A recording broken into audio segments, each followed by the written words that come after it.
Hi guys! Welcome back to my channel. I'm Aldri, and for today's video, we'll be talking about some tips that I think might be useful for you during the actual JLPT day. So last December, I took the N4 exam, and I think these tips will help you stay calm and focused, making sure that what you studied will not go to waste. So let's get started. First, tip number 1 is to arrive early. Give yourself plenty of time to find the venue, check in, and settle in the place. So in your test voucher here, you can find your test site and the actual room that you will be taking the exam in. So make sure to plan what time you will leave your home so you will not be late, okay?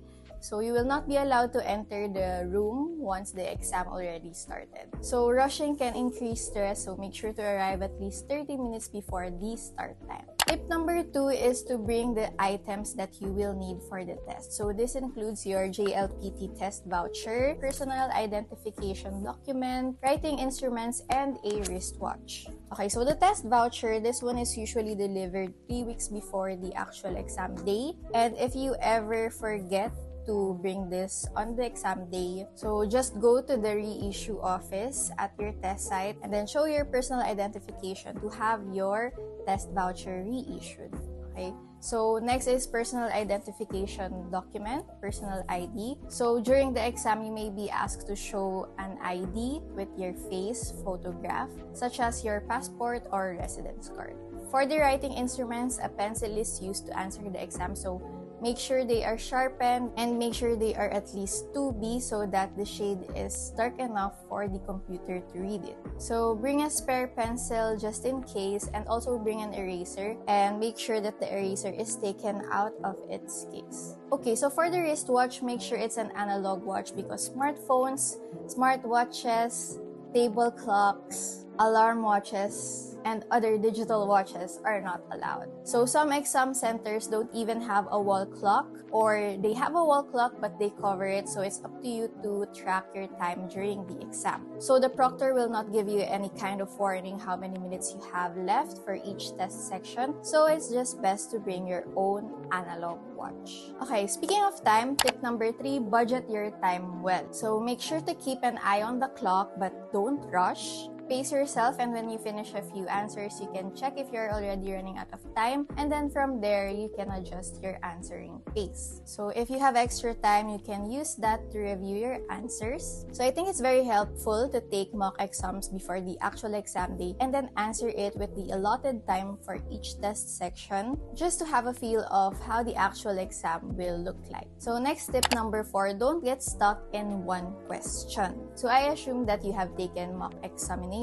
before the actual test, and then from that, have an estimate of how long it will take you to answer each question, and don't spend longer than that on one question. So if you don't know the answer to a question, you can take a guess first and then maybe mark it and then just go back to it when you have time to review your answer. Okay, so tip number 5, I think this is the most important. Make sure to listen to the proctors. So I think this one depends on the test center, but when I took the exam last year, the proctors are very strict. So if you don't follow the rules, you might be issued a yellow card, which is a warning, or a red card, which means that you are disqualified from the exam and you will be dismissed out of the test center. So the whole list of rules to be followed are in the test voucher right here.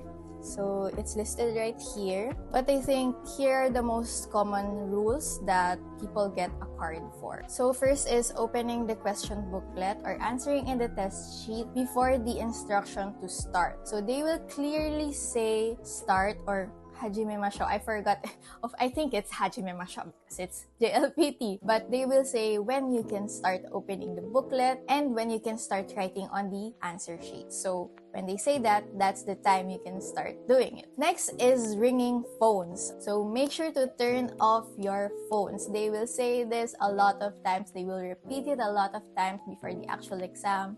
They'll show posters. Turn off your phone. During my exam last year, an examinee was kicked out of the room because her phone rang. And we don't want that to happen because we prepared so much for this day. Okay? And then next is continuing to write in the exam sheet even when the proctor already said to stop. So when they say stop, just stop writing. Put your pencil down. Okay? Just basically listen to what the proctors say, listen to their instructions, and then I think you'll be good. Tip number 6, during the listening section, make sure to take notes. Since the audio will only be repeated once, it's best to take notes while listening to the audio. So I find that what works for me is I write down the important points that I understood from the audio. So for example, what they were talking about, any important items, or if there's a time mentioned, something like that. And then of course, I write in English because it's faster. Sometimes I also draw the items that I understood from the message, or I mark the choices that I'm sure are not correct. As I mentioned a while ago, it's best to take a mock exam so you will know the speed of the audio conversations are and then how you can take notes while listening to it. Okay, next is tip number 7, make sure to use the restroom breaks. So between test sections, I think there is a 30-minute break, so you can use this time to go out and refresh your mind. So depending on the place where you are taking the exam, there might not be a convenience store to buy food, so make sure to also pack snacks so you can eat during breaks so that you won't get hungry and you can focus on the exam.